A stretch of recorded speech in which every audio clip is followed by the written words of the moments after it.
Welcome back to the Onebar and the Lupagus show. I am Lupagus. The Senior Bowl is in the books. East-West Shrine Bowl is in the books. And those are the first steps to the 2025 NFL Draft. Today we're talking about 5 prospects from the Senior Bowl who should be rising up the Vikings board, going higher after their performance at the Senior Bowl. And if you want to get to a higher perspective, blaze trail to a higher perspective, get yourself some mini-grown gummies or drinks. Delicious THC drinks will get you chill, will get you relaxed. Mini-grown blazing trails to a higher perspective. Sponsoring this vid, thank you so much. Use promo code ONELUP at checkout. Get 50% off your order. That is a hell of a deal. Promo code ONELUP. Minigrown.com. Thank you for sponsoring this vid. All right, let's get into it. 5 Senior Bowl risers, and I kept this specifically to the Vikings needs.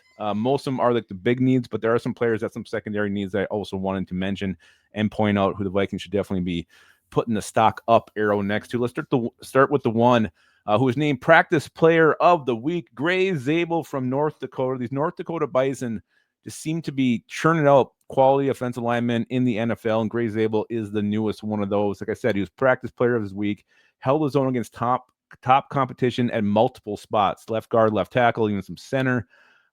Is sounding like you see a lot of these big name mock drafts. He is in the first round, like going to the Texans. He's definitely a target now for the Vikings in round 1 at pick 24. That is how well Gray Zabel did this week.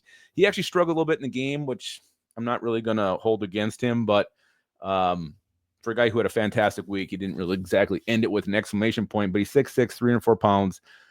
He can play tackle, guard, center, and I think the Vikings will plug him in on the left side at guard there and get yourself a long-time starter with Gray Zabel. So definitely stock up to the point where he is a first-round prospect. Now let's go to a secondary need here, wide receiver. The boy from TCU, Jack Bech. Dude was fantastic all week. Very quick out of his stance, quick breaks, decisive in his route running, fearless. He's absolutely fearless when he goes up and goes for the football. Doesn't care if he's going to get hit. He wants that ball in his mitts. He had a big game. He caught the game winner at the end, named the MVP of the Senior Bowl for his 6 catch, 68-yard, 68-yard and 1 touchdown performance. In his career, he's got 133 receptions, 1,869 yards, 13 touchdowns. Jack Bech, a name that, Vikings, if they're going to take a receiver in the Jack Bech round range, which I think is round 2 or round 3, you're going to have to fill out all your needs in free agency to invest a pick in a receiver. But Vikings do need a wide receiver 3, and Jack Bech would be a fantastic get if they can somehow maybe move down the board, get some extra picks in that 2nd, 3rd round area, and invest one in him. Let's go to Darius Alexander from Toledo, the big defensive tackle. Extremely explosive all week long. He was absolutely unblockable in his pass rush reps. He played outside, he played inside, and didn't matter where he lined up. If he was out wide, if he was inside, he was winning, and he was dominating his man. He also showed some run-stopping ability this week. Sounds like he's going to be a day 2 prospect. Where in that range, I'm not sure, whether it's late 2nd round, somewhere in the 3rd. But Darius Alexander from Toledo, a name to keep your eye on, especially when you're doing these mock draft simulators. Maybe you can get him in round 3. And again, it's nice having some other options the Vikings can look down the board to and not have to invest that 1st round pick on a D tackle, though that's really what I want them to do. Darius Alexander in his career, he had 127 tackles, 23 tackles for a loss, and 9 sacks. Damn, Darius Alexander. Well done, and definitely someone who is shooting up the Vikings draft board. Let's go to another secondary need, a need that's not as glaring as some of these other ones, but Jack Kiser, the linebacker from Notre Dame. Getting somebody who can play 3 downs, who can cover next to cash money in the Vikings defense will be huge. And maybe Ivan Pace can play more of a specialty role out there in running situations and just have him do what he does, fly up at the ball carrier with this like a wild hair up his ass. But Jack Kiser showed 3 down ability, stuck to his man like glue in coverage drills. He filled gaps quickly in the run game.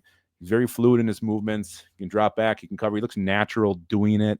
And the fact that he even showed up and played after, going through a long playoff season for Notre Dame with the Irish shows a lot about his determination and love of the game of football, which you want to have.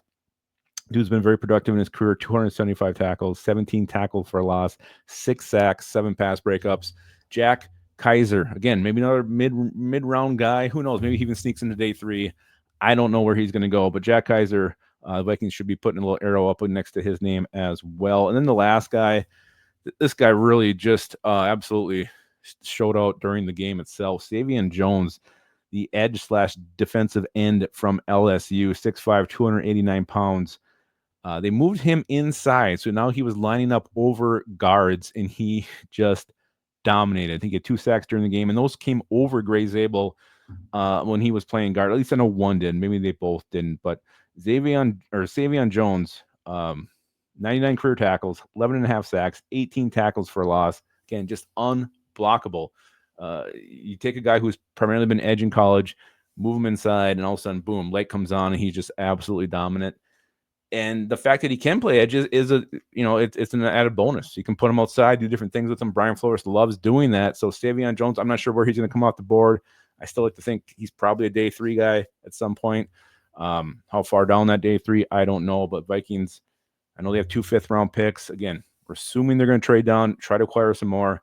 Getting this versatile defensive line piece like a Savon Jones would be a great get for the Vikings. So move them inside, move them outside. Maybe you can stand them up every now and then. Just seems like a great piece for the Brian Flores defense. So Gray Zabel, Jack Bech, Jack Kiser, Savon Jones, Darius Alexander. Those are my 5 guys the Vikings should be shooting up their draft boards after their performance at the Senior Bowl. Let me know if you got some more in the comments. There was plenty of guys. I didn't do the obvious ones. I mean, obviously there was like the Walter Nolans, the guys who, the big targets that were down there. I kind of try to go a little bit deeper here with some names maybe you're not super familiar with. So let me know in the comments. Other guys who maybe shot up the board, go over Mini Grown, use that 1LUP promo code for 50% off your order, and keep your skull in your hole.